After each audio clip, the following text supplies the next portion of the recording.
Significant ये features of principles of management क्या था? यूनिवर्सल एप्लीकेशन जिसको हम परवेसिव कहते हैं, जनरल गाइडलाइंस मतलब कि जनरल गाइडलाइंस जिसको सब फॉलो करते हैं नियम के अनुसार, इवोल्यूशन मतलब क्रिएटिविटी और प्रैक्टिस से बनता है, फ्लेक्सिबल होता है, रिजिड नहीं होता है, मेनली बिहेवियरल होता है मतलब बिहेवियर इन द सेंस कि जैसा सिचुएशन होगा, जैसे एम्प्लॉय का कंडीशन होगा उसके अकॉर्डिंगली हमको प्रिंसिपल डेवलप करना पड़ेगा।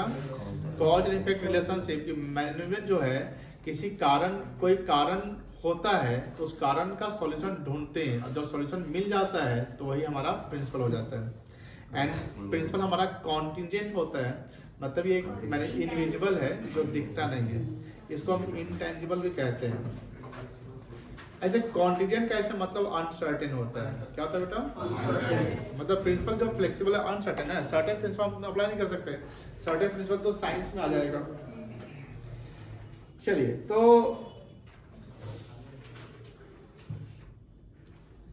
यहां पर जो टॉपिक है सिग्निफिकेंस और इंपॉर्टेंस ऑफ मैनेजमेंट प्रिंसिपल्स, इसका मतलब यह है कि why the organization needs principles of management to develop in the organization, why we need to develop the principles। हम क्यों करते हैं? हम कोई भी चीज करते हैं तो इसलिए करते हैं कि उसके हमको फ्यूचर में बेनिफिट्स होंगे। That's why we do the anything। हम वैसा चीज तो नहीं करते जिससे हमारा सेटिस्फेक्शन ना हो, या वैसा चीज तो नहीं करते जिससे हमको कोई फायदा ना हो। हम हर कोई एक्टिविटी वैसे ही करते हैं जिससे मुझे फायदा हो। उसी प्रकार जब ऑर्गेनाइजेशन होता है तो ऑर्गेनाइजेशन अपना प्रिंसिपल इसलिए डेवलप करता है क्योंकि उस प्रिंसिपल को फॉलो करने से ऑर्गेनाइजेशन को प्रॉफिटेबिलिटी, प्रोडक्टिविटी बढ़ेगा, उसका ग्रोथ होगा, उसका एक्सपेंशन होगा। बिकॉज जब हम प्रिंसिपल बनाते हैं तो हर चीज सिस्टमैटिक चलता है। जब हम प्रिंसिपल बनाते हैं तो हर चीज क्या होता है? सिस्टमैटिक चलते हैं। अगर हम प्रिंसिपल डेवलप ना करें और प्रिंसिपल डेवलप करें तो आपने देखा होगा हमने एक वर्ड बहुत ज्यादा उस पर फोर्स डाला था, डिसिप्लिन। प्रिंसिपल ऑफ डिसिप्लिन यानी डिसिप्लिन एक प्रिंसिपल ही तो है, हमारा पॉलिसी या डिसिप्लिन में रहना। सपोज कि जैसे अभी मैं पढ़ा रहा हूँ एंड डिसिप्लिन वे में आप सब पढ़ रहे हैं, अब इसी बीच में किसी का कॉल आ जाता है और वो डिसिप्लिन है तो क्या करेगा? काट देगा और एकदम पढ़ेगा। और अगर ज्यादा डिसिप्लिन है तो क्लास में इन करते और फोन को साइलेंट रखेगा, वाइब्रेशन में भी नहीं रखेगा। किस में रखेगा? साइलेंट रखेगा। वाइब्रेशन में डिस्टर्बेंस क्रिएट हो जाता है। तो जब आप क्लास में हो, कहीं सेमिनार में हो, कहीं पब्लिक कहीं मीटिंग में हो, तो उस केस में अपने फोन को फ्लाइट मोड पे, साइलेंट मोड पे रख दीजिए। बात समझ में आ रही है ना? उससे क्या होगा कि आपका कंसंट्रेशन 100% वहीं पे रहेगा जहां पर आप हैं, क्योंकि कॉल आएगा तो हम कॉल बैक कर देंगे। एकदम इमरजेंसी कॉल तो रेयर ऑफ रेयर केस में आता है ना। अब दूसरी बात ये आती है कि ये सब कैसे डेवलप होता है? हमारे डिसिप्लिन से ही होता है। अगर हम डिसिप्लिन नहीं होंगे तो क्या होगा? एट अ टाइम हम मल्टीपल थिंकिंग क्रिएट करेंगे और एट अ टाइम मल्टीपल चीज़ों पे फोकस करेंगे। जैसे मान लीजिए कि हम पढ़ाई करते हैं तो पढ़ाई करते समय अगर हमारा 100% हम अगर डिसिप्लिन में है तो हमारा फोकस 100% किस पे रहेगा? पढ़ाई पे रहेगा। उसके अलावा हमें हमारे भूख पे भी नहीं रहेगा, हमें ये भी नहीं रहेगा कि हमको ब्रेक लेना, हमें ये भी नहीं रहेगा कि कहीं जाना है, या हमको ये भी नहीं रहेगा कि मोबाइल पे मैसेज आ गया। अभी जो ड्यूरिंग द क्लास जब हम 5 मिनट बाहर थे तो अभी बहुत सारे बच्चे डिस्कस कर रहे थे कि वो सर्वर डाउन हो गया था, नेट नहीं चल रहा था, टेलीग्राम इंस्टाग्राम में चला था, फेसबुक डाउन हो गया था। ये सब कब हुआ था? शायद 9-10 बजे रात को हुआ था। स्टूडेंट के लिए 9 से 10 बजे की रात जो होती है ना, वो पढ़ने वाला टाइम होती है। और पढ़ने का टाइम आप नेट चेक कर रहे हैं, इट मींस व्हाट कि you are not in discipline. आप डिसिप्लिन में नहीं है। बात समझ आई ना? तो अब कुछ जो बच्चे हमको तो पता ही नहीं था, हमको पता चला, पता है क्या? 11:30 रात को कैसा कुछ हुआ है। क्यों पता चला?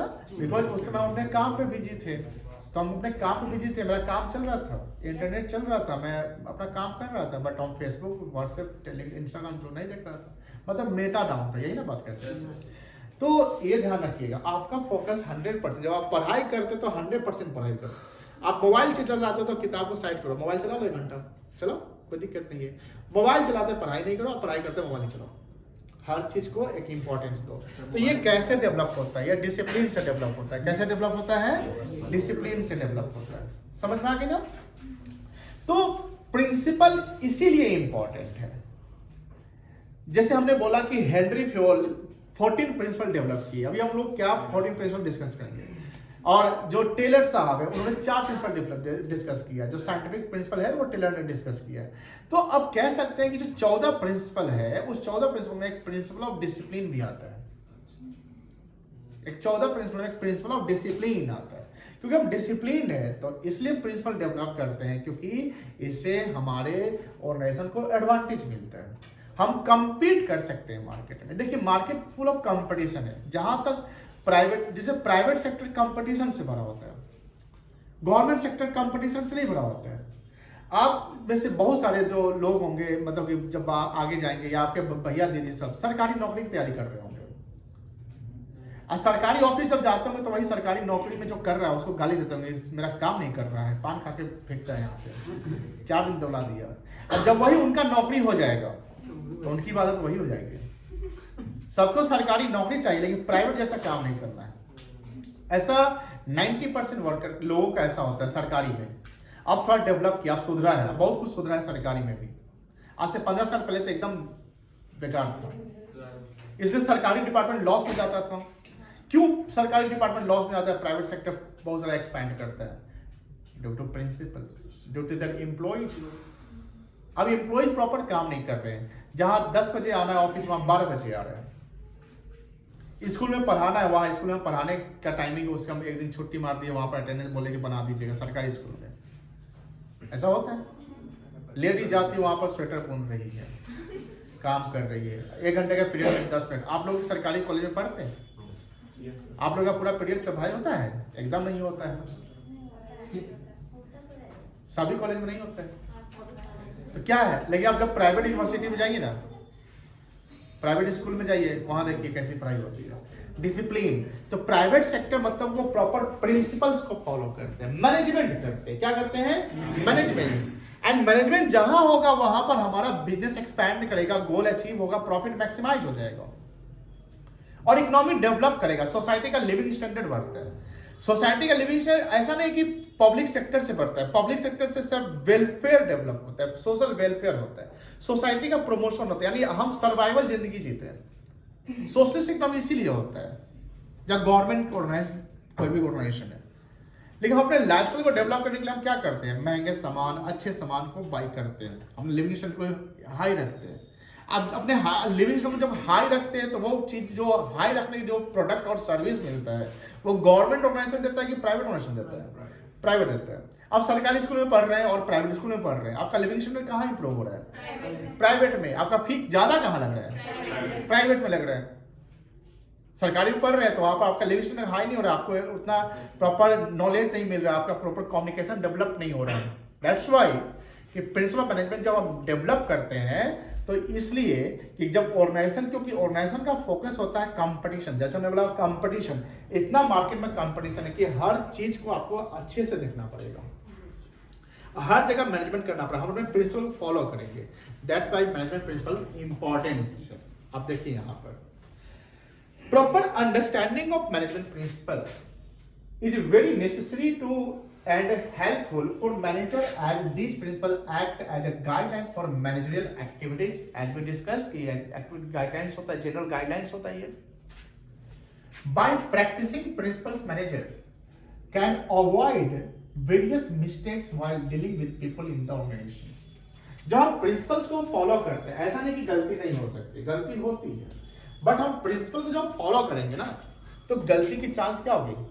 कम जाएगी, मिस्टेक्स हम अवॉइड कर सकते हैं। जैसे आपने बोला कि ड्यूरिंग द स्टडी आप अगर फोन यूज करते हैं, आप व्हाट्सएप पर किसी को रिप्लाई मैसेज डाल रहे हैं, कोई एक रील्स देख रहे हैं, कोई फोटो देख रहे हैं, और वहाँ कोई कैलकुलेशन अकाउंट्स बना रहे हैं, तो 100% मतलब कि बहुत ज़्यादा चांस है गलती होने का।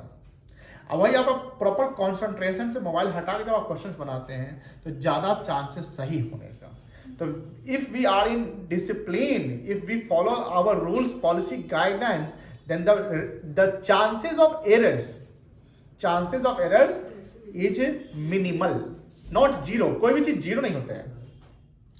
जैसे मान लीजिए कि रिस्क तो हर जगह बिजनेस में रिस्क होता है ना, जैसे इकोनॉमिक सब जो बिजनेस होता है, बिजनेस सबसे ज्यादा रिस्क में जाता है, लेकिन बिजनेसमैन भी रिस्क को टॉलरेट और मिनिमाइज करने की कोशिश करते हैं। जैसे फायर एक्सटिंग्विशर लगवा दिए, सीसीटीवी कैमरा लगा दिए, पासवर्ड लगा दिए, सिक्योरिटी गार्ड लगा दिए, प्रॉपर प्रोटेक्शन में आ गया, जहां भी जरूरत है सिक्योरिटी का वह हम लगा दिए, तो that the minimization of risk. Security guard रखने से हमारा रिस्क जीरो हो जाएगा नहीं कह सकते, फायर एक्सटिंग्विशर लगाने से आग नहीं लगेगा ऐसा नहीं कह सकते, बट फायर एक्सटिंग्विशर है तो आग लगे तो उसको बुझाने के लिए तो मेरे पास रिसोर्स होंगे ना, और फायर एक्सटिंग्विशर नहीं लगाते हैं तब आग लगेगा तो दिक्कत हो जाएगी। तो जो भी रिस्क, यानी हम प्रिंसिपल फॉलो करते हैं तो हमारे रिस्क बहुत कम हो जाते हैं, अगर हम प्रिंसिपल फॉलो नहीं करेंगे तो हमारे रिस्क ज्यादा हो जाएंगे। सिंपल बात समझ में आ गई। द सिग्निफिकेंस, सिग्निफिकेंस को ही इंपॉर्टेंस कहते हैं, मतलब महत्व, मतलब महत्व। जैसे आपके पढ़ने का क्या महत्व है, सिग्निफिकेंस ऑफ योर स्टडी क्या है, कोई बता सकता है? 2-3 पॉइंट बताइए, आपके पढ़ने का क्या महत्व है। बिना पढ़े भी आप डॉली जैसा बन सकते हैं, बट आप पढ़ क्यों रहे हैं? Achieving the goals. गोल, क्या गोल है आपके लाइफ का?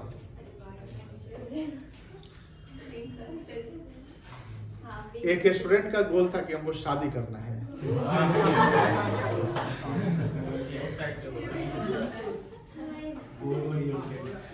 आपके सीनियर, मतलब सीनियर मोस्ट बैच हो गए, मतलब 3-4 साल पहले के बच्चा था वो।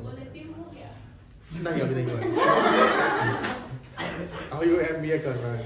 चलिए, गोल जैसे हर इंसान का जैसे होता है ना कि हम हमारे स्टडी का है, देखो सबसे इम्पोर्टेंट चीज है ना कि हम एक एथिकल, मतलब एक गुड पर्सनालिटी के पर्सन बनते, मतलब एक अच्छा व्यक्तित्व मेरा तैयार होता है। पढ़ाई का सबसे बड़ा इंपॉर्टेंस यही होता है कि आप एक अच्छे व्यक्तित्व में ढलते हैं, आप एक अच्छे नागरिक बनते हैं, आपको यह पता है कि बैड क्या है गुड क्या है, आप किसी के इन्फ्लुएंस में नहीं आते, ये सबसे इंपॉर्टेंट चीज है। कोई आपको बहला रहा है, आपको कोई ठगने की कोशिश कर रहा है, आपको कोई आपका कोई ब्रेन वॉश कर रहा है, इफ यू आर एजुकेटेड करेगा कोई नहीं, लेकिन आप एजुकेटेड नहीं है, इजीली आपका ब्रेन वॉश हो जाएगा, इजीली हो जाएगा। जैसे कभी अफवाह फैलता है, तो अफवाह को ज्यादातर फोकस कौन करते हैं? जो कम पढ़े लिखे हैं, जो अवेयर नहीं। सिंपल सी बात है, दैट्स वाई देखिए आप कितना पैसा आपके पास है, आपका मान लीजिए आप बिना पढ़े आपके पास बहुत अच्छा इनकम का जरिया है, मान लीजिए है, बहुत लोगों के पास होता है, फिर भी जो भी इंसान, जो भी पेरेंट जिनका ढेर सारे संपत्ति है, बिजनेस टाइकून है, जमीन जत्था सब कुछ है, फिर भी अपने बच्चे को स्कूल भेजते हैं। वो अगर नहीं भी भेजेंगे तभी तो प्रॉपर्टी है, उसी से पैसा आएगा, कमाएंगे खाएंगे, फिर वो क्यों भेजते हैं? एक अच्छा व्यक्ति बनने के लिए, और वो अपने जो एम्पायर को आगे बढ़ाने के लिए, संभालने के लिए। अगर आप नहीं पढ़ेंगे तो आपका जो एम्पायर है वो संभलेगा नहीं संभलेगा। That's why we need study. चलिए, तो significance of management principle is due to the following reasons. कुछ कारण से हमारे प्रिंसिपल ऑफ मैनेजमेंट जो है इंपॉर्टेंट हो जाते हैं। And the first reason is that providing manager with useful insight into reality. हम प्रिंसिपल फॉलो करते हैं, हम किसी चीज को फोकस किया, हमने कोई प्लान किया, प्लान में तो प्रिंसिपल ही है। हमने कोई चीज को डिसिप्लिन वे में करना है, हम कोई चीज को सिस्टमैटिक वे में ऑर्डर में रखते हैं। जैसे आप मॉल में सामान देखते होंगे, ऑर्डर रहता है, फार्मेसी पे जो मेडिसिन रहता है वो ऑर्डर में रहता है, अल्फाबेटिकल। आपका जो एग्जाम में जो रोल नंबर आता है वो भी ऑर्डर में रहता है। तो हम जो भी हमारी जो सोच है, जो हमने किया, हमारा जो इंसाइट है, उसको रियलिटी में कन्वर्ट करने की काम करते हैं। कोई दिक्कत नहीं है। Management principle act as a guidelines for the manager. This principle improve the knowledge. हम प्रिंसिपल फॉलो करेंगे तो हमारी नॉलेज क्या होगी? बढ़ेगी, एबिलिटी भी बढ़ेगी, बात नहीं करेंगे, एबिलिटी बढ़ेगी, and understanding of manager under various manager situation. जो हमारी अंडरस्टैंडिंग है वो भी क्या होगी? डेवलप होगी। The effect of this principle helps the manager to learn from their mistakes. Simple सी बात है, हम कुछ भी करते हैं, हम प्रैक्टिस, जैसे आपने प्रिंसिपल मैनेजमेंट देखा होगा कि ये क्रिएट कैसे होता है? रेगुलर प्रैक्टिस एंड एक्सपेरिमेंट से होता है। और जब हम प्रैक्टिस और एक्सपेरिमेंट करते हैं तो हर बार कुछ ना कुछ गलती होती है, लेकिन गलती कम से चली जाती है। पहली बार आप कम काम करेंगे तो गलती इतना होगा, दूसरी बार गलती का संख्या बढ़ेगा घटेगा, लेकिन जीरो तो नहीं हो सकता है, घटते जाएगा। इस समय ऐसा है कि आप मिनिमम पे चल जाएंगे। एक 6 सिग्मा रूल होता है। 6 सिग्मा रूल सुने हैं क्या? आप क्या सुने इसके बारे में? सिग्मा रूल नहीं होता है बेटा, जो आप रील्स में देखते हैं सिग्मा रूल, वो नहीं, 6 सिग्मा रूल होता है। हमको पता था कि आजकल के बच्चे सिग्मा ही पढ़ेंगे। सिग्मा मतलब सम होता है। 6 सिग्मा रूल क्या कहते हैं? सबसे पहले ये कंपनी जो है 6 सिग्मा रूल, ये मोटोरोला कंपनी लाई थी। मोटोरोला कंपनी बहुत बड़ी कंपनी थी उस समय की, उसका फोन बहुत काफी अच्छा आता था। अब ये 6 सिग्मा रूल कहता है कि हमारा जो प्रोडक्ट का क्वालिटी होना चाहिए। तो जैसे हम लोग चाहते हैं, हम लोग क्रिटिसिज्म, जब हमारे ऊपर कोई क्रिटिसाइज करता है, क्रिटिसाइज मतलब क्या होता है? जबरदस्ती नहीं, कुछ खास आलोचना, मतलब आपका बुराई करना, आपकी कमी निकालना। तो हमारी जब कोई क्रिटिसाइज करता है तो हम उसके प्रति क्या होते हैं, कैसा बिहेव करते हैं? नेगेटिव। कंपनी नेगेटिव नहीं, पॉजिटिव बिहेव करती है। हम किसी का नुक्स निकालें, क्यों निकालते हैं? उसमें कमी होगी तब ना। अब अगर हम उसके नुक्स को निकाल के हम दुखी हो गए, हमेशा नुक्स निकालते रहते हैं, तो हम अपने आप को उतना इंप्रूव नहीं कर पाएंगे। लेकिन हम कहेंगे निकालो ना, जितना कमी बताओ ना। आपने अगर मान लो बता दिया तो क्या करेगा? उस जो भी मिस्टेक्स, जो भी प्रॉब्लम्स है, उसको क्या करेगा? ठीक करने की कोशिश करेगा। जब मान लो कि हम एक आदमी बोलता है कि 10 आदमी बोलता है तुम 10 मेरा नुक्स निकालो, सब 10 बताता है, ठीक है, उसको हम ठीक करने को बोलते हैं। 1 महीने बाद वो इंसान आता है, अब नुक्स निकालो भाई। तो बहुत तो ध्यान रखिएगा, जब आपका कोई कमी निकाले ना, ये लाइफ लेसन नॉलेज हम आपको दे रहे हैं। झगड़ा कम जाएगा। अगर आपको कोई आलोचना करे तो लड़िए मत, उससे मुंह मत खुलाइए। आप बोले कि भाई आलोचना किस टॉप पॉइंट पे की हो, बताओ, उस पॉइंट को इम्प्रूव कर दीजिए। जो चीज नहीं है उसको भी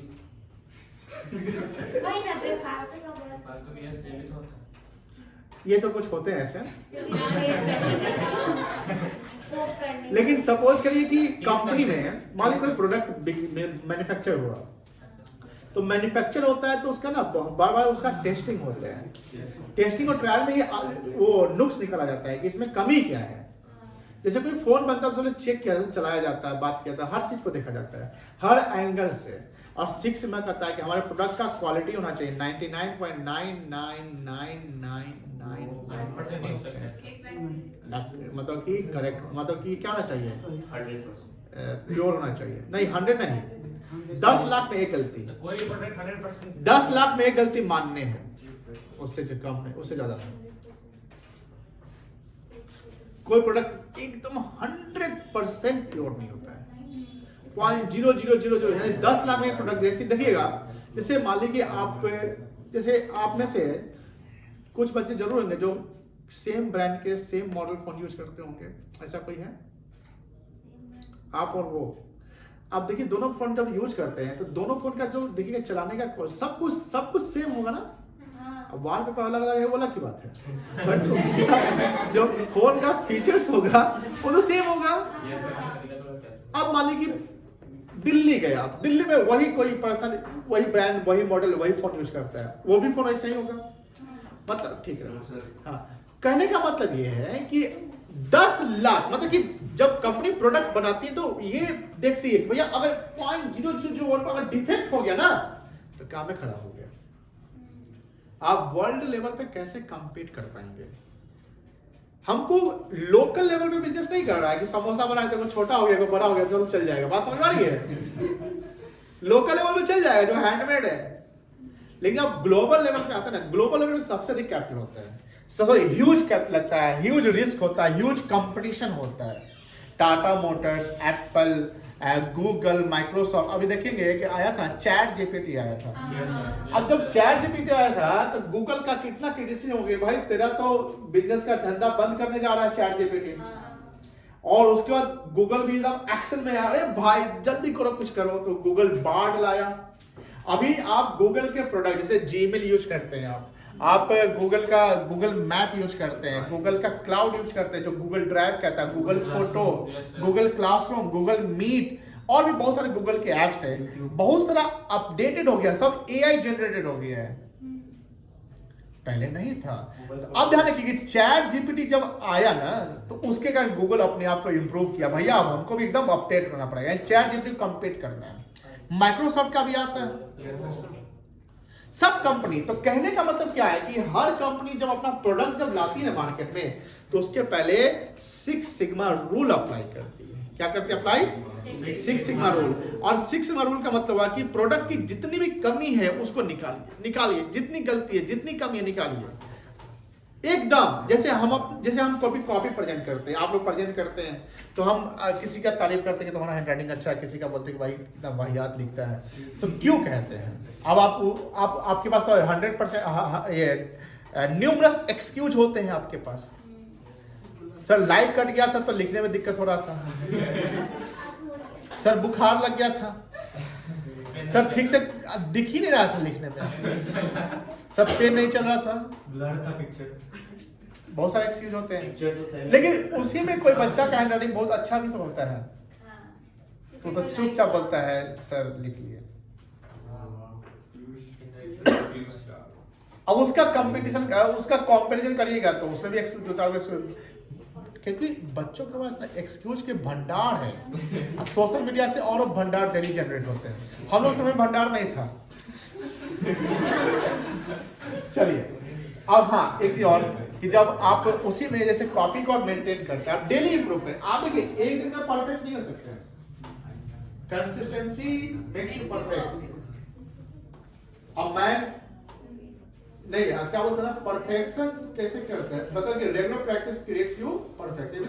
क्योंकि बार बार practice makes the man perfect. हाँ वही बात है, practice makes the man perfect. अगर ये बातें हैं तो प्रैक्टिस करना ही परफेक्शन की काम है। लेकिन एक दिन आपने इंप्रूव करने की कोशिश किया, आप परफेक्ट हो जाएंगे, नो नॉट पॉसिबल। आप एक दिन सोचते कि हम टॉपर बन जाए तो नहीं। आपका जैसे सीबीएसई वाले एग्जाम चल रहा है ना, आज कॉमर्स वाले का फाइन आर्ट्स का चल रहा है। अब मान लो कि जैसे कुछ बच्चे होंगे सीबीएसई वाले में नालायक निकलते ही हैं। अब मान लो कि वो लोग सोचते हैं कि ना एग्जाम पे जो गैप रहता है उसी में पढ़ाई करेंगे। अब सोचेगा हे भगवान हमारा टॉप करा दीजिए, हमको 90% आएगा। If you want to 90% you have to start from day 1. Day 1 from क्या? Day 1 of your start class। तो कहने का मतलब क्या है कि आपको प्रैक्टिस शुरू से करना पड़ेगा। आपका पास्ट क्या है, doesn't matter. You have to make your present better. आप प्रेजेंट में जितना बेस्ट करना कर लो, जितना जोर लगाना लगाओ, प्रेजेंट में लगाओ जितना जोर, 100% बेस्ट दो। पुट योर एफर्ट एट 100% जहां भी हो। आप अगर चाय बना रहे हैं 100% एफर्ट लगाइए। आप खाना बना रहे हैं, आपको नोट्स लिख रहे हैं, आप क्लास में सुन रहे हैं, कोई फिल्म देख रहे हैं, वहां भी 100% एफर्ट लगाइए। 100 मतलब सीधे पॉपकॉर्न खाइए, मूवी पे फोकस। बच्चा चिल्लाया कर रहा है उसको मत देखिए, फोकस। पूरी कहानी स्टोरी समझ आ जाएगी, ठीक है। मतलब देखिए 100% का मतलब यही हुआ कि जो भी काम करिए 100% से करिए, सिंपल सी बात है। आप मतलब कि जैसे बोर हो रहे हैं, काम पढ़ने का मन नहीं कर रहा है, पढ़ियो रहे मन नहीं कर रहा है, तो भाई पढ़ क्यों रहे हो? पढ़ रहे हो, मन नहीं कर रहा तो मत पढ़ो, जाओ एंटरटेन करो अपने आप को। अब कैसे एंटरटेन? जाओ कुछ खाओ, दिन भर खाते थोड़ी रहे। तो पहला point, these principles guide the manager to take right decision at the right time। हम परफेक्ट हैं, हम परफेक्शन की तरफ चल रहे हैं, तो अपना डिसीजन सही समय पर सही डिसीजन ले सकते हैं, नहीं ले सकते हैं। जैसे मार्केट जैसे मतलब कि डाउनफॉल पे है, बहुत सारा गिर गया, खरीद लो। अभी कोई कंपनी का पॉजिटिव न्यूज आया, खरीद लो। कंपनी का नेगेटिव न्यूज आया, निकल जाओ, है ना। चलिए second, optimum utilization of resource. मतलब जैसे हमारे पास जैसे रिसोर्स 3 प्रकार के होते हैं, फिजिकल रिसोर्स, ह्यूमन रिसोर्स, बोलिए भाई का माँ, अच्छा माँ को हम कॉल किए थे। और तीसरा क्या है? नहीं, natural. Physical resource, human resource और फाइनेंशियल रिसोर्स।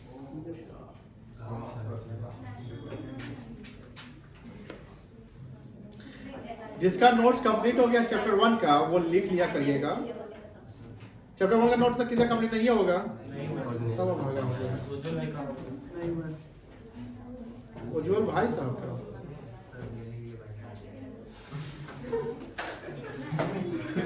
देखिए आगे देखो, लिख लीजिएगा।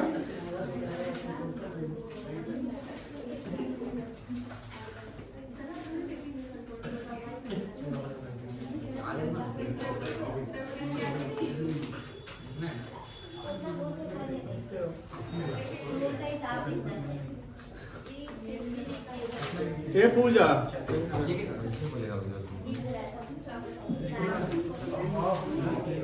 देखिए बेटा, समझिए पहले लिखे बाद में। फिजिकल रिसोर्स में क्या आएगा? जो किसी ऑर्गेनाइजेशन फिजिकली एग्जिस्ट करता है, जैसे मशीन वगैरह कह सकते हैं, मशीन फर्नीचर कह सकते हैं, ये फिजिकल रिसोर्स हो गया। रॉ मटेरियल्स फिजिकल रिसोर्स हो गया। फाइनेंशियल रिसोर्स क्या होगा? फंड। और ह्यूमन रिसोर्स क्या हो गया? एम्प्लॉयज। क्या ये हमारे रिसोर्स है कि नहीं है?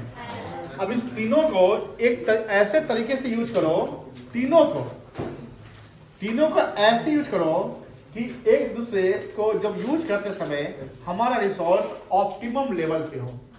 ऑप्टिमम लेवल का मतलब होता है बेस्ट मैनर में, मतलब कि सर हम रिसोर्स का वेस्टेज कम से कम करें, मिनिमम कॉस्ट पे मैक्सिमम बेनिफिट गेन करें। जैसे मान लो कि फाइनेंस डिपार्टमेंट में हम चार्टर्ड अकाउंटेंट रख देते हैं, मार्केटिंग के लिए एमबीए को रख देते हैं, मार्केटिंग से एमबीए किया है। तो ये जो तीनों रिसोर्स, अब जैसे स्किल्ड एम्प्लॉय को मशीन पे लगा दो, रॉ मटेरियल्स को उठाने के लिए अनस्किल्ड को लगा दीजिए, सुपरविजन जो हेल्पिंग का काम करता है उसमें सेमी स्किल्ड को लगा दीजिए। स्किल्ड लेवल होता है जो नॉलेजेबल होता है, अनस्किल्ड जिसका नॉलेज नहीं होता है, फ्रेशर होता है, और सेमी स्किल्ड जो जस्ट ज्वाइन किया लेकिन कुछ जानता है, पूरा कंप्लीट नहीं जानता है। तो अब मशीन ऑपरेटर के लिए अनस्किल्ड चाहिए कि स्किल्ड चाहिए? स्किल्ड। अब सपोज कि हमारे पास तो दोनों रिसोर्स है, स्किल्ड भी और अनस्किल्ड भी है। अब अनस्किल्ड को बोले तुम मशीन चलाओ, स्किल को बोले तुम रॉ मटेरियल उठा के दो, बताइए गड़बड़ा जाएगा ना? तो कहने का मतलब क्या है? whatever we have the resources we have to utilize in the best manner। हमको बेस्ट मैनर यूज करना पड़ेगा, यही हमारा प्रिंसिपल भी होता है। ठीक है ना? चलिए, कोई दिक्कत नहीं बेटा। देखिए, द मैनेजमेंट प्रिंसिपल इंसिस्ट मतलब क्या होता है? इंसिस्ट करना, आग्रह, request. Insist on planned activities. Planning जो हम करते हैं वो प्रेजेंट में करते हैं, फ्यूचर के लिए। हमारा एक्चुअल रिजल्ट कुछ और आता है, तो हम प्रिंसिपल को फॉलो करेंगे तो हम एक्चुअल के आसपास पहुंचेंगे ना। और अगर हम प्लान नहीं किए तो एक्चुअल पास पहुंचेंगे? अगर आप 90% की सोच रहे हैं तो उसके लिए आपको प्रॉपर प्रिंसिपल के साथ पढ़ाई करना पड़ेगा ना। तब 90 के आसपास पहुंच जाइएगा, मेहनत से पढ़िएगा। तो आप मन लगा के पढ़ ही नहीं रहे, आप मन लगा के पढ़ ही नहीं रहे। आप पढ़ते समय बात कर रहे हैं, पढ़ते समय मोबाइल चला रहे हैं, पढ़ते समय आप किसी को पोक कर रहे वो और पिन मार रहे हैं। ऐसा होता है ना? ऐसा होता है, अभी देखे हैं बहुत बच्चों करते हुए। आप लेट आ जाते हैं, एक्सेप्ट मार देते हैं बिना मतलब का। रीजन होना चाहिए एब्सेंट का, मतलब जैसे बच्चे की तबीयत खराब है तो एब्सेंट किया, लेकिन कोई बिना मतलब का एब्सेंट मार देता है। तो ये सब चीजें आपका गोल अचीव होगा एकदम नहीं। And systematic organization of men materials in the organization. Principles are designed to get maximum benefits from the human efforts and other resources. वही अगर से हमारा जो मशीन वगैरह है, अब मान लो कि मशीन की कैपेसिटी जो है 100% पे, आप 50% पे प्रोडक्शन करते हैं, तो मशीन का प्रॉपर यूटिलाइजेशन हो रहा है? नहीं हो रहा है। एक मुजफ्फरपुर से पटना बस जाती है, बस की कैपेसिटी 50 पैसेंजर की है और हमेशा 40 पैसेंजर ही भर के जाता है। बताइए क्या ऑप्टिमम यूटिलाइज हो रहा है रिसोर्स? बस का ऑप्टिमम यूटिलाइज नहीं हो रहा है। ध्यान रखिएगा, ये सब चीज बहुत जरूरी है। आप कॉपी में लिखते हैं, और कॉपी में लिखते हैं कोई क्वेश्चन आपका कंप्लीट हुआ, वो आधा पेज में हुआ, नेक्स्ट क्वेश्चन आप अगले पेज से बनाते हैं। रिसोर्स है कॉपी जिसका ऑप्टिमम यूटिलाइज नहीं हुआ। आप खाना खा रहे हैं प्लेट में, घर में ही खाना खा रहे हैं मान लीजिए, ठीक है, और आप खा रहे हैं, कोई चीज को छोड़ दिए, नहीं खाया, रिसोर्स है आपका अन्न, और उस अन्न को आपने ऑप्टिमम यूटिलाइज नहीं किया। इसलिए घर जब खाना मिले तो आपको जितना खाना है उतना ही लो, या कम लो फिर दोबारा ले लेना। अब तुम ज्यादा ले ले तो रखवा लिए, अब उसका खेद नहीं कर रहे हो। भोज में ऐसा होता है ना, जब आप शादी में कोई लोग जाता है तो पूरा प्लेट भर लेता है। सैयद बोल रहा था आप उस दिन किए छोड़ दी क्या किसी की शादी में गया ना, 1 साल हो गया यार, बात करने लगा। आपने लिया और छोड़ दिया। तो खुद साइड के लाके भाई चलिए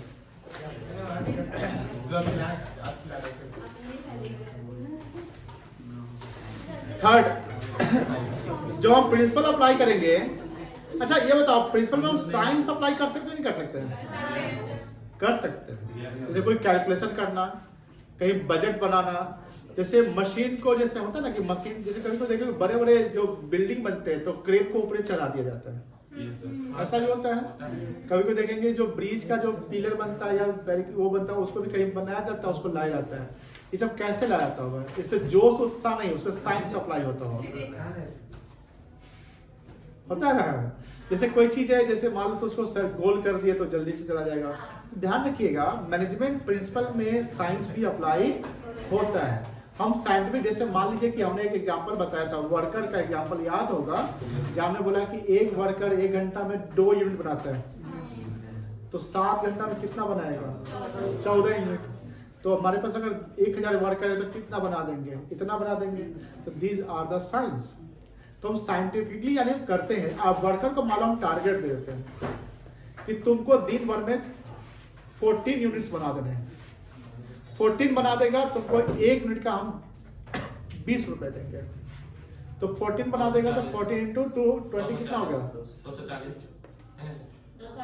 280 हो गया। लेकिन उसको हम एक चीज और बोल देते हैं, देख 14 से कम बनेगा ना तो जितना देते उसका हम 80% ही देंगे। तो डर जाएगा। कोई अगर हम 13 भी बनाएगा तो हमको 20 रुपए के जगह 16 रुपया मिलेगा। 20 का 80% 16 होता है। लेकिन हम उसको एक ऑफर देते हैं कि तुम अगर 14 से ज्यादा बना लिया 14 से, तो हम तुमको 120% दे देंगे। खुश हो जाएगा। हर वर्कर क्या चाहेगा? मेहनत ज्यादा करके 14 से ज्यादा। तो इससे क्या होगा? कंपनी को फायदा हो गया कि हर वर्कर को डेली का पेमेंट नहीं दिया जा रहा है, वहां वर्कर को पीस रेट पर दिया जाता है पेमेंट। इसलिए देखिएगा कंपनी का मालिक कहीं बैठा हुआ, वर्कर ईमानदारी से मेहनत से अच्छा से काम कर रहा है। क्यों? सबको पर यूनिट पे पैसा मिल रहा है। मान लो कि आप हमारे वर्कर हैं और सबको बोले कि हम डेली का 400 रुपया देंगे, काम करना है, 9 बजे आना है, 5 बजे जाना है। हम और तो सब वर्कर 9 बजे का सोचेगा नहीं, लेकिन 5 बजे जरूर सोचता है, हाथ धोने का सोचेगा। एकदम सही बोला। एकदम सही बोले ना। अब 500 रुपया का सोचेगा, भैया 500 रुपया, 5 बजे 500 मिल जाएगा, 400 मिल जाएगा। दिन भर वो ब्रेक ले बैठे बतियाए, कोई मतलब नहीं, कितना काम रहा कोई मतलब नहीं, उसको कितना चाहिए? 400। डेली वेज का प्रॉब्लम यही होता है। तो कैसे काम करवाया जाए? मैनेजमेंट यहाँ अप्लाई हो जाएगा, या साइंस अप्लाई कर दीजिए। हर वर्कर को फिक्स कर दिया तुमको इतना सामान काम करना है, इतना से कम करेगा तो तुमको 400 नहीं 80% ही देंगे। इतना कर लेगा या इससे ज्यादा कर लेगा, इतना करेगा तो हम तुमको पूरा दे देंगे, ज्यादा करेगा तो हम बोनस दे देंगे। तो वर्कर सोचेगा भाई कम करेंगे तो हमको पेनाल्टी लग जाएगा, कम करेंगे तो ज्यादा करेंगे तो बोनस मिल जाएगा। तो वर्कर हमेशा क्या सोचेगा? ज्यादा करने का। अब मालिक अपना ऑफिस में बैठ के एसी का हवा खा रहे हैं। समझे कि नहीं समझे? इसलिए साइंटिफिक देखो, टेलर का नाम सुने ना, टेलर का नाम, टेलर वाले में बड़ा इंपॉर्टेंट पॉइंट आएगा, पीस रेट सिस्टम। क्या आएगा? Piece rate system. चलिए, तो यहाँ बोलता है managers have to take number of decisions every day. The management principles enable मतलब क्या होता है? मतलब हाँ कर सकते हैं। हाँ, इनेबल मतलब कि ऑन करना है, कोई चीज को चालू कर देना, इनेबल हो गया। हाँ, एक्टिवेट मोड में डाल देना। Enable the manager to approach मतलब क्या होता है? तुम बताओ बेटा, तुम्हारा नाम क्या है? तुम बताओ अप्रोच मतलब क्या होता है?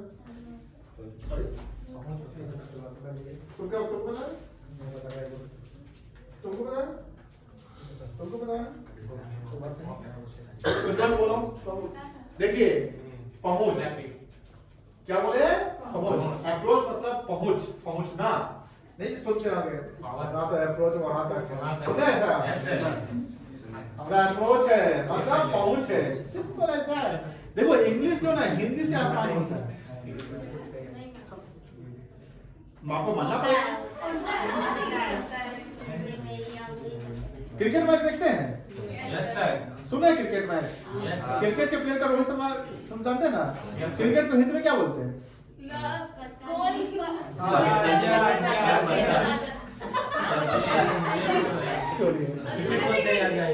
बहुत सारी चीजें, इंग्लिश इजी है, अगर आप इंग्लिश को फोकस करते तो आसान हो जाएगा। हिंदी लिखना टफ हो जाएगा आपको। हिंदी में हर्षिकार, दीर्घिकार, कॉमा, पूर्ण विराम। ओके हाँ सर,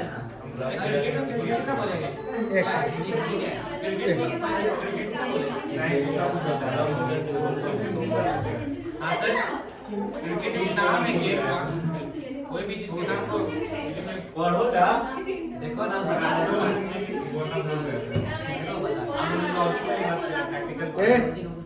भावना बड़ा ला करती है।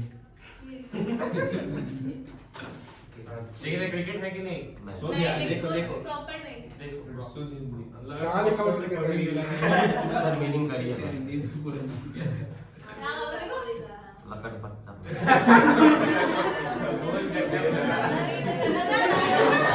सर क्रिकेट ही सही है ना। अब हिंदी सही कि इंग्लिश सही? सर ये संस्कृत है। ऐसे बोलेगा हम ये खेलने जा रहे हैं तो बोलेगा झगड़ा करने जा रहे हैं। जाए गोल विकेट खेलने। चलिए साइंटिफिक।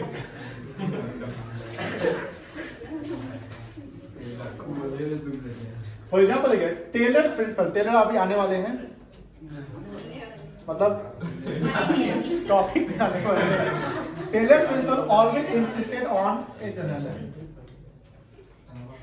रिप्लेसमेंट, मतलब रिप्लेस करना, उसकी जगह पे कोई और लाना। ठीक है। रूल ऑफ थंब, इसको क्या पढ़ते हैं? हम साइंस से पढ़े थे सर। थंब ना पढ़ते हैं, थंब, थंब, थंब, मतलब बी साइलेंट होता है। Yes sir. थम डायरेक्शन बताइएगा। क्या? ये थम बा नहीं बोलते हैं। बात नहीं बोला थम हाँ थंब, थंब जा। थम By scientific approach, that is, he suggested to conduct the time study, मतलब इतना घंटा में इतना होना है, to set up the standard time required to perform a job rather than leaving at the discretion or will of manager। मतलब कि हम टाइम स्टडी, मतलब इतने घंटे में इतना काम हो गया, हाँ हो गया, चलो इतना पेनल्टी, इतना घंटे में इतना टाइम नहीं हुआ, पेनल्टी लगा देंगे। अब बात मानो कि टाटा मोटर्स है, अडानी है, रिलायंस है, एसबीआई बैंक है, आईसीआईसीआई प्राइवेट ऑर्गेनाइजेशन है, कहाँ कहाँ मैनेजर कितने एम्प्लॉय को कंट्रोल करेंगे? आप देखिए प्राइवेट कंपनी में जो इंसान है उसका मालिक मुंबई में बैठा हुआ है, उसका मैनेजर कहीं छुट्टी में गया हुआ है, फिर वो एम्प्लॉय डिवोशन के साथ काम कर रहा है। और इस सरकारी जगह पे डिपार्टमेंट चले जाओ, डिवोशन ही कम नहीं है। मैं छुट्टी तो इतने सारे मिल जाते हैं कि मत पूछिए। उनका इंतकाल तो छुट्टी, उनका बर्थडे तो छुट्टी, उनका क्या बोलते हैं ना जयंती तो छुट्टी। सिंपल सी बात है कि प्राइवेट में इंसेंटिव, बोनस, कमीशन, टारगेट रहते हैं। If you achieve the target you will get the bonus. अगर आप टारगेट अचीव नहीं करते तो आपको पेनल्टी लग जाएगा। एक दिन आप ना जाके बताइए ना, सैलरी कट जाएगा। सरकारी में 4 दिन छुट्टी मार दीजिए, कोई दिक्कत नहीं। किसी दिन गलती से आपका जैसे एक बार क्या हुआ, एक स्कूल में एक मास्टर साहब पढ़ा रहे हैं, मतलब कि उनका जॉब था। एक दिन डीएम चला गया, मतलब कि सर्टेन विजिट पे चला, मतलब कि ऐसे चला गया, सरप्राइज विजिट पे चला गया। तो पता चला कि सब जो है चला गया, एगो खेती करने चला गया, एगो अंडा का दुकान खोले हुआ है, एगो किराना का ऐसी बिजनेस चला रहा है, मतलब बैठा हुआ है। 1 घंटा क्लास में। अब डीएम का फोन जाता है सबका हेडमास्टर को, तो हेडमास्टर क्या है, सब लोग आया, सबका सस्पेंशन लेटर चला गया, सस्पेंड। गांव दूर गांव में था, मतलब कि वो लोग समझा कि कहाँ आएगा डीएम, नहीं आ पाएगा। लेकिन डीएम भी बहुत तेज ना होता, आईएएस है ना बेटा। अब आईएएस तो घर बैठे बैठे कोई बना नहीं होगा, हाँ सस्पेंड कर दिया, सो कोच नोटिस। सही है। अब हुआ क्या, सबने 1-1 लाख रुपया लगाया, अप्रोच पहुंचाया, अप्रोच समझते हैं ना, अप्रोच लगाया, और 2 महीने बाद फिर से ज्वाइनिंग हो गया सरकारी में। प्राइवेट में करके देखिए ना, सीधे तुम नहीं क्या है, पीछे तुम्हारे 15 हुआ है, चलो आ जाएगा। बात समझ रही ना, आपके जाने से एक आदमी 5 के बराबर हो गया। देखिए ध्यान से, डायनेमिक याद है, तो जो हमारे इन्वायरमेंट में जो चेंज होते हैं, गवर्नमेंट की पॉलिसी चेंज होना, ये भी तो एक चैलेंज है ना। किसी चीज का चेंज होना हमारे लिए चैलेंज है कि नहीं है? एकदम चैलेंज है। टेक्नोलॉजी का चेंज होना भी चैलेंज। जैसे हमने बोला कि चैट जीपीटी आया, तो एक चैलेंज था ना, किसके लिए? गूगल के लिए, माइक्रोसॉफ्ट के लिए। जब कोविड नहीं था, कोविड से 18 की बात करिए, उस समय कोई भी था वर्चुअल क्लास, गूगल मीट, ये माइक्रोसॉफ्ट ये सब था। फिर और था ना जूम बहुत, जूम तो करोड़ बहुत पैसा कमाया कोविड में। लेकिन जब कोविड देखे तो किसी कंपनी के लिए कोविड क्या था? अपॉर्चुनिटी था, करोड़ों कमा ले लिया। सब लोग गूगल मीट इंस्टॉल किए, कंपनी ने भी गूगल मीट डेवलप किया, माइक्रोसॉफ्ट डेवलप किया, अपना ऐप डेवलप कर दिया। व्हाट्सएप में भी पहले वीडियो कॉलिंग होता था, तो 2-4 को किसी जोड़ते थे, अब तो कितना 10 को जोड़ के शायद व्हाट्सएप कॉलिंग होता है, वीडियो कॉलिंग। तो कहने का मतलब क्या है, हमारा चेंज, जैसे चेंज कंपनी के लिए चैलेंज और अपॉर्चुनिटी दोनों होता है। और याद रखिएगा, हमारे लाइफ में चैलेंज जो है ना, वो हमारे लिए अपॉर्चुनिटी, यानी चैलेंज को हमेशा अपॉर्चुनिटी में कन्वर्ट करो। ये मत सोचो कि चैलेंज है, हमारे लाइफ में प्रॉब्लम है और रो, नहीं, तुम्हारे लाइफ में प्रॉब्लम है तो खुश हो, क्या प्रॉब्लम, तुमको अपॉर्चुनिटी कैसे कन्वर्ट करते देख। ऐसे करो, ऐसा नहीं कि प्रॉब्लम आया डर के भाग के, कोई टफ क्वेश्चन आया ना बनेगा, छोड़ो, नहीं, अपॉर्चुनिटी, भाई मौका मिला है, सब नहीं बनाएगा, हम बनाएंगे, देखते हैं। ऐसा रखिए, टफ क्वेश्चन आया, एक्साइट हो जाइए, देखते हैं पहले कौन बनाता है, मेहनत करिए। जैसे आप पहले बना दिए, आपको इंटरनल कितना अच्छा फीलिंग होगा वो आप ही को पता चलेगा, किसी और को फील नहीं होगा। आपको फील होगा कि भाई टफ क्वेश्चन था और सबके बीच में हम बना कर निकले। तो वो क्वेश्चन जो टफ था वो क्या था? चैलेंज था।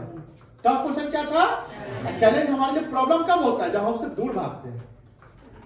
चैलेंज को हम फेस करेंगे ना, तो चैलेंज को भी हम कवर अप कर लेंगे, और उसको जब फेस कर लिए तो हमारे लिए अपॉर्चुनिटी बन गया। जैसे बहुत सारे ऐसे लाइफ बिजनेस इन्वायरमेंट में, मैक्रो इकोनॉमी में, वर्ल्ड लेवल पे बहुत सारे ऐसे चीजें हुई जिसके कारण आगे में बहुत कुछ चेंज हो गया। जैसे यूनाइटेड नेशन ऑर्गेनाइजेशन का गठन होना, वर्ल्ड हेल्थ ऑर्गेनाइजेशन का गठन होना, वर्ल्ड ट्रेड ऑर्गेनाइजेशन का सेटअप होना, ये सब भी एक प्रॉब्लम हुआ था, उसी कारण हुआ था। सेकेंड वर्ल्ड वॉर हुआ था 1939 में। 1939 to 1945 सेकेंड वर्ल्ड वॉर हुआ था, बहुत लोग मरे थे। उसके बाद यूनाइटेड नेशन का इस्टेब्लिशमेंट होता है। उसके पहले कहाँ थे यूनाइटेड नेशन? कोई देश एटम बम बना लेता, भारत के लिए चैलेंज था कि भैया अगर हम नहीं बनाएंगे तो कभी झगड़ा बड़ा होगा तो गिरा देगा, तो हम भी बना लेते हैं। You have to convert the challenge into, ये याद रखना लाइफ में हमेशा, आज से तुम अप्लाई करो। कोई भी प्रॉब्लम है फेस करना सीखो। लाइफ अगर देखो, जैसे नहीं होता है कि जब हार्ट रेट या लाइफ लाइन अगर सीधा होता है, इंसान क्या हो जाता है? मरा हुआ समझो। अप्स एंड डाउन लाइफ में आते हैं। जब डाउन हो तो फेस करो, अप है ना तो ज्यादा एंजॉय मत करो। अगर लाइफ बहुत अच्छा चल रहा है तो नहीं दिखाओ सोसाइटी में, हमारा तो लाइफ बढ़िया चल रहा है सब। नहीं नहीं नहीं नहीं नहीं नहीं, साइन आराम से सामने वाले को आप ये मत फील कराओ कि हम तुमसे ऊपर है। नहीं नहीं, गड़बड़ा जाएगा। आप उनके बराबर ग्राउंड रूट पे चलिए। आप कितने बड़े हो गए, चाहे कितना आपके जीवन में अच्छा चल रहा है, आपका कितना हाई नंबर आ गया, आपके फ्रेंड का नंबर कम आ गया, इनको फील मत करें। कभी इनके सामने डिस्कस मत करें कि हम इसी से लिखे थे, आपको नंबर ज्यादा है। नहीं, उनसे इनको दिल से बुरा लगेगा। फेस पे तो जब ठीक है भाई, अच्छा है कि नहीं? बात सही गलत बोल रहा हूँ। 3 इडियट्स देखे थे आप लोग? हाँ, देखिए। दोस्त साथ में फेल हो जाए तो बुरा लगता है, लेकिन दोस्त अगर टॉपिक कर गया तो बहुत बुरा लगता है। ध्यान रखिएगा, अगर आप टॉप करते हैं, आपको नंबर अच्छा, हम मनाते हैं सबको है, लेकिन कभी भी होता है सर्किल में कोई फ्रेंड का कम आता है, 3rd हो गया या नंबर बहुत कम गया, तो उनको फेल मत कराइए, उनको आप फ्रेंड ट्रीट करिए, बेस्ट फ्रेंड रखिए। कभी ये उसमें आप भी अपना डिस्टेंस मेंटेन मत करिए कि भाई आप तो हमारा एक अलग कैटेगरी, हम तो अलग बिरादरी के हो गए। नहीं, प्रॉपर बिरादरी नहीं, भाई दोस्त है। मार्क्स क्या है? मार्क्स एक कागज का टुकड़ा जिसपे लिखा हुआ है एबिलिटी। ध्यान रखना है कि लाइफ में कभी हो सकता है कि वही काम आ जाए 30% वाला, क्या पता। दोस्त है तो निभाइए, नहीं तो रखियो मत करिए दोस्ती। समझिए ना, डिस्टेंस मेंटेन दोस्त के साथ नहीं। हाँ, खराब निकल गया दोस्त, अब साइड दोस्त खराब निकला तो साइड हो जाएगी। चलिए, हाँ, लेकिन रिजल्ट खराब है तो साइड मत होइएगा प्लीज। तो देखो यहाँ पर क्या है कि जब हमारे इन्वायरमेंट में चैलेंजेस आते हैं, उस चैलेंज को हम कैसे फेस करेंगे? जब हम अपना प्रिंसिपल डेवलप किए रहेंगे तब। अगर हमारा कोई प्लान ही नहीं होगा, प्रिंसिपल ही डेवलप नहीं है, चैलेंज आया तो बस हो गया। अब सामने मान लो कि जैसे सैनिक लड़ने जाता है, सामने दुश्मन खड़ा है, हम जब बंदूक निकल, जब बंदूक कहाँ गए, जब निकलिए ना तो सब कुछ पूरा लेकर प्रयास करें अटैक। आपको मतलब एकदम जैसे जंगल में जाते नहीं तो एक सदक इधर से हमला कोई हो जाता है, दैट्स व्हाई। तो बिजनेस इन्वायरमेंट भी ऐसा है, कंप्यूटर सब जगह बैठा हुआ है। जैसे चैट जीपीटी हमला कर देना गूगल पे, एक दिन का बिलियंस ऑफ डॉलर लॉस हुआ था, बिलियंस ऑफ डॉलर। ध्यान रखिएगा, टेक्नोलॉजी में जैसे फेसबुक का डाउन था सर्वर, जैसा कि आप लोग बता रहे हैं, उसके 1 मिनट के डाउन होने से करोड़ों का नुकसान हो गया। हम लोग का क्या नुकसान हुआ? कुछ नहीं, खाली लोग टॉपिक बन गया, टॉपिक बन गया कि ये थोड़ा चल रहा था क्या? नहीं, हम लोग ना चल रहा था, चलो यही ना टॉपिक हुआ। चलो, every businessman has to make changes in the organisation according to change taking place, जिसको डायनेमिक कहते हैं। क्या कहते हैं बेटा? Dynamic environment.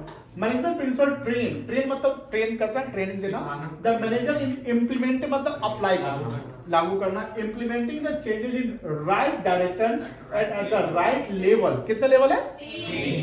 In the organisation. Although management principles are relative and general guidelines, ये मतलब अब तक अभी ये by modifying this principle changes can be made in the organisation. Dynamic होना पड़ेगा, इंसान को फ्लेक्सिबल होना चाहिए, रिजिड नहीं।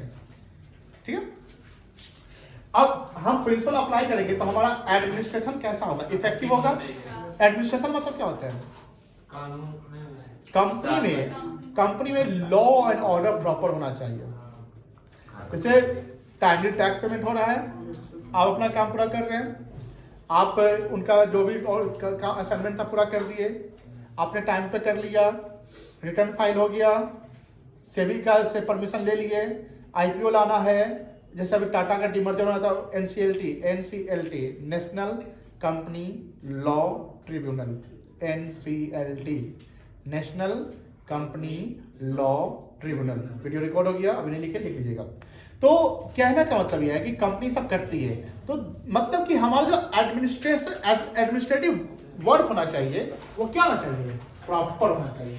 आप देखिए जैसे यूनिवर्सिटी सब समझाइएगा या कभी कॉलेज आते होंगे, उसमें कोई एडमिनिस्ट्रेटिव डिपार्टमेंट भी रहता है ना, तो उसका काम है कि पूरे जो होल ऑर्गेनाइजेशन का एडमिनिस्ट्रेशन प्रॉपर चल रहा है कि नहीं चल रहा है, शासनिक कार्य, प्रशासनिक कार्य प्रॉपर चल रहा है कि नहीं चल रहा है, इसको बोलते हैं एडमिनिस्ट्रेशन।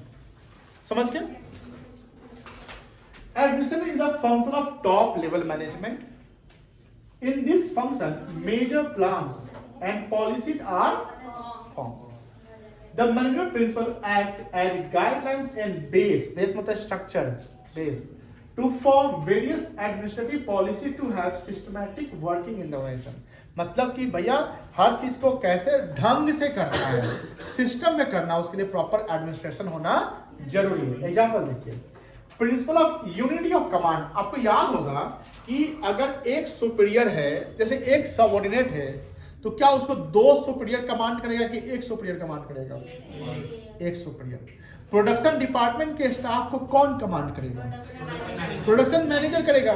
अब मान लो कि प्रोडक्शन डिपार्टमेंट के स्टाफ को production manager, sales manager, finance manager, purchasing manager सब कवर है कि तुम मेरा काम करो, सब डायरेक्शन कर रहा है। बेचारा वो सबऑर्डिनेट तो कंफ्यूज हो जाएगा। प्रोडक्शन मैनेजर के अंदर में क्या एक ही स्टाफ होंगे? डिफरेंट स्टाफ होंगे। तो डिफरेंट स्टाफ है तो सबको एक ही यूनिटी होना चाहिए, कमांड।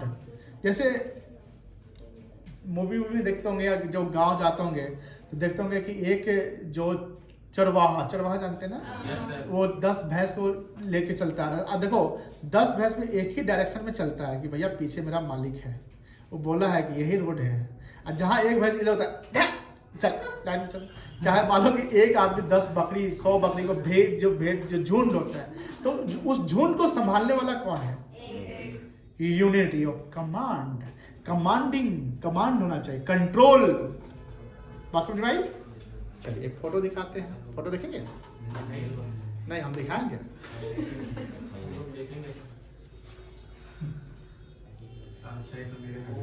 हो बताइए कौन सही कौन गलत? ये तो जिगजैग हो गया। ये बोलेगा हम केकरा बात कर रहे भाई, आई चारों पांचों एक दूसरे देखेगा, रे तोरा कौन बोला है? तोरा तो ये तीनों बोल दिया। ये बोलेगा हमको भी तीनों बोला। ऐसा कर, तीनों को इग्नोर मार, चल अपना चल खैनी खाते हैं। अब जब पूछा जाए तो बोलेंगे कि वो उनका काम में लगे हुए थे, तो जस्टिफाई कर सकता ना। ये पूछा जाए तो मेरा काम क्यों नहीं किया? ये बोलेगा ये दिए हुए थे तो इनका काम में लगे हुए थे, हम कैसे उनको मना कर दें? ये जब पूछना है तो इसका नाम ले लेगा। बहाना तो बहुत सारा है, बहाना बना सकते हैं। यहाँ बहाना बनाइएगा।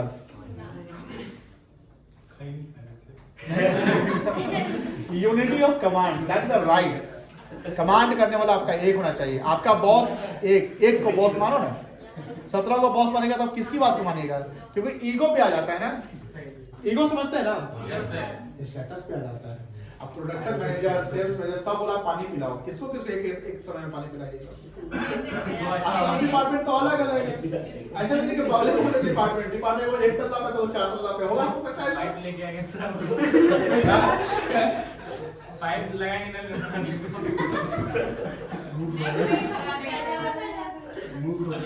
हवा में उड़ा देना।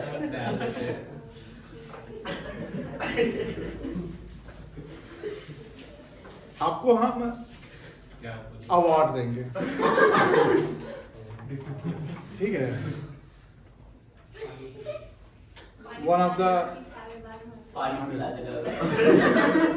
चलिए इफेक्टिव से समझ गए बेटा। एडमिनिस्ट्रेशन यही हुआ कि प्रॉपर ढंग से होना चाहिए, है ना? ये कहा था हम लोग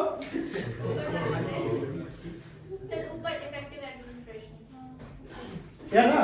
हाँ एग्जांपल में था ना, principle unity of command. Scalar chain बताया होंगे कि सिस्टमैटिक से ए से बी, बी से सी। किसी को इमरजेंसी में डिसीजन लेना तो क्या करेगा? गैंग प्लान करेगा, gang plan. Unity of direction leads to the systematic and smooth functioning of the organization. As unity of command avoid confusion of more bosses. Photo देख के समझ गए? Yes sir.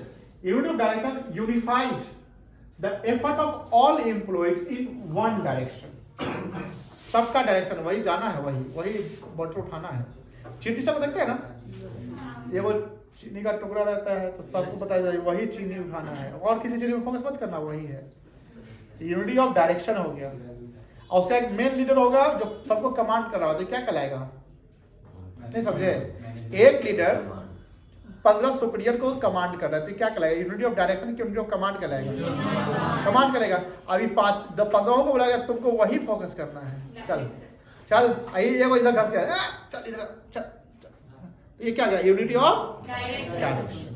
जैसे प्रोडक्शन मैनेजर के अंदर में staff होंगे। अब सब लोगों को काम करना, किसी को रॉ मटेरियल, किसी को इंस्पेक्शन, किसी को रिपेयर, किसी को मशीन पे, कभी हर चीज का काम होता है। तो प्रोडक्शन मैनेजर ऐसा नहीं ना कि उसका छोटा सा काम, बहुत बड़ा काम होता है। बड़े बड़ी कंपनी तो बड़े लेवल पे ना प्रोडक्शन होती है। तो अब क्या है कि डायरेक्शन मतलब सबका डायरेक्शन है कि गुड्स मैन्युफैक्चर होना है तो गुड्स फाइनल गुड्स आने से पहले तो उसका प्रोसेसिंग होता है ना। रॉ मटेरियल डालिए, उसका धुलाई पुताई, पेंटिंग, पैकेजिंग, लेबलिंग सब कुछ होता है। तो हर चीज का डायरेक्शन सेम, कॉमन गोल होना चाहिए। तो कॉमन गोल जो हम एक डायरेक्शन में कर रहे हैं तो that is unity of direction and unity of direction is also the principle of management given by the Henry Fayol. Henry Fayol के द्वारा कितने थे 14, कितने थे 14 में 3-4 तो आपको याद ही हो गया। हम आपको एक सीक्वेंस बताएंगे, एक कहानी लिखेंगे, मतलब एक स्टेटमेंट लिखेंगे, उससे 14 में याद हो जाएगा। जैसे आपने देखा अभी यूनिटी ऑफ कमांड, एक डिसिप्लिन देखे थे, स्केलर चेन देख लिए, यूनिटी ऑफ डायरेक्शन देख, चारों को तो यही याद हो गया। चलिए फुलफिलिंग सोशल रिस्पॉन्स, जैसे हम प्रिंसिपल ऑफ मैनेजमेंट फॉलो करते हैं तो हमारी जो सोशल ऑब्लिगेशंस है, एक कंपनी की तीन प्रकार के ऑब्जेक्टिव्स होते हैं। जैसे मैनेजमेंट ऑब्जेक्टिव पहले याद है आप कर ले आया, बताइए मैनेजमेंट ऑब्जेक्टिव कितने हैं? बताइए ऑब्जेक्टिव कितने थे?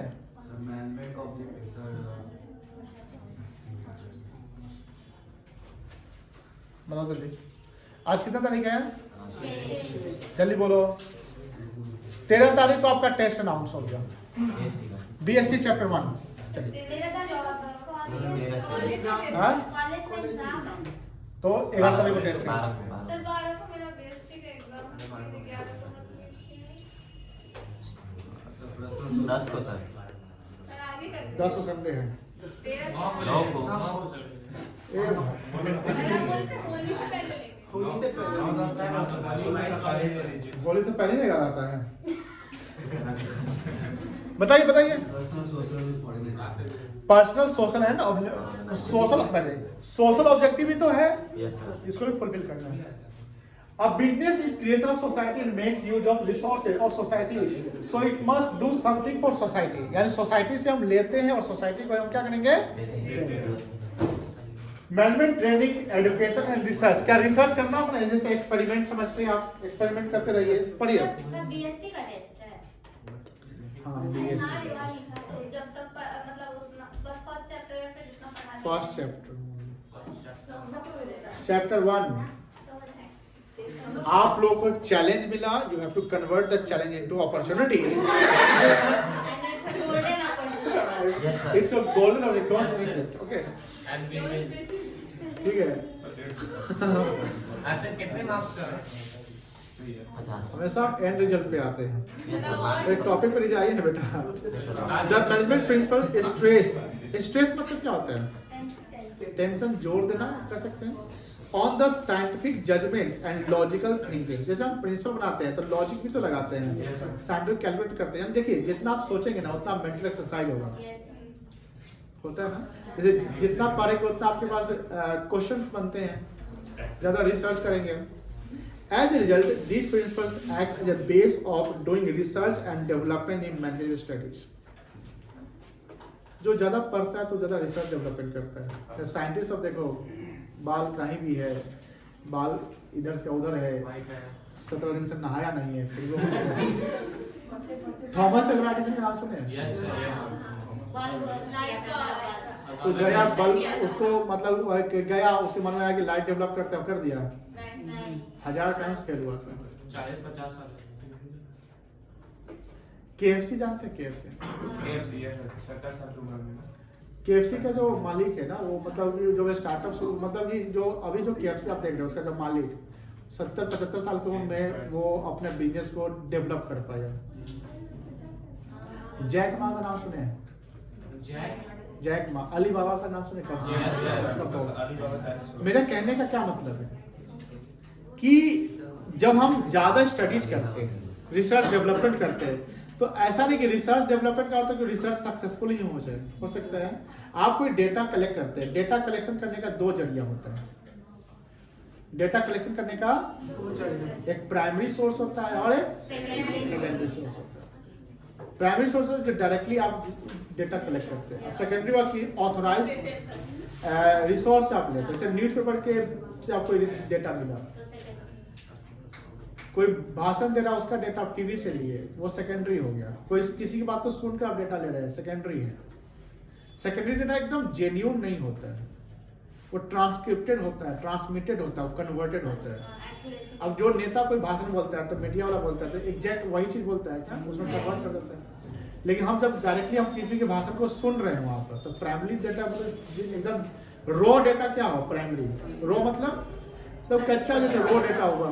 चलिए तो जब प्रिंसिपल डेवलप करते हैं तो क्या होता है, ट्रेनिंग कराता है, एजुकेशन देता है, रिसर्च डेवलपमेंट होता है इन मैनेजमेंट स्टडी।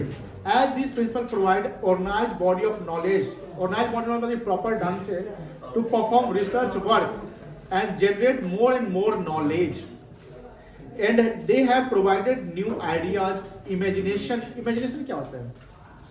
इमेजिनेशन होता है हमारी सोच। जैसे हम जब सिंपल सी बात है कि आप जब पढ़ लिख रहे हो तो आपकी सोच 10th में और आप 12th में आ गए, क्या सोच में फर्क पड़ा है कि नहीं पड़ा? आपके कैरियर में, अर्निंग में, पैसा कमाने का भी सोच बढ़ जाएगा कि हाँ पैसा भी जरूरी होता है एक्चुअली। एक साल बाद आप और भी ज्यादा सोच बढ़ जाएगा आपका। And base for research and development, principle management are at the core. Core मतलब क्या होता है? कोर मतलब होता है इंपॉर्टेंट, कह सकते हैं कोर। कोर को कोर मतलब main of management theories. These act as a base for management training and education. Professional courses such as BBA, MBA also teach this principle as part of their curriculum. MBA professional course यही होता है ना? All the management institute take aptitude test. Aptitude test जानते होंगे क्या होता है? Aptitude test होता है जैसे आपका मैथमेटिकल टेस्ट, कोई रीजनिंग में, जैसे रीजनिंग जैसे आप वो कहते हैं ना, वो जो कलर वाला मैच करता है, आपको वर्ड मिलाते हैं, एप्टीट्यूड है, आप कितने फास्ट करते हैं। फास्ट बहुत जरूरी है। जैसे एप्टीट्यूड, जैसे आप एग्जाम देते हैं ना, तो एग्जाम में टाइम लिमिट क्यों रहता है? टाइम लिमिट को ज्यादा कम या टाइम लिमिट ऐसा नहीं कि अनलिमिटेड टाइम क्यों नहीं दिया जाता है? टाइम दिया जाए कि आप कितने ज्यादा काबिल हैं कि विद इन द टाइम आपने एक्यूरेसी के साथ सवाल बनाया। That's what time limit mention होता है। एप्टीट्यूड टेस्ट भी यही होता है कि within the time you have to solve this questions. अब मान लो कि आप पजल ड्रॉ कर रहे हो, आप कोई वर्ड, तो उसमें देखते हैं जब ऑनलाइन करते, ऑनलाइन किए होंगे कभी आप लोग, तो उसमें होता है कि 30 सेकंड में करना है, 50 सेकंड, ऐसा रहता है ना। टाइम आप 30 सेकंड नहीं कर पाए, फेल हो गए। लेकिन आप जैसे आपको पेपर में मिला, आप सोच रहे हैं, 10 मिनट लग गया आपको, आप लिख दिए, तो आप टैलेंटेड थोड़ी कहलाएंगे उस समय। आप टैलेंटेड कब है? जैसे इफेक्टिव एंड एफिशिएंसी। इफेक्टिवनेस क्या था? With in the time, with in the time, that means time जरूर होता है। चलिए, all the management students take aptitude tests and these tests are based on the management principles. चलिए कल discuss करते हैं प्रिंसिपल के बारे में। अकाउंट से क्या?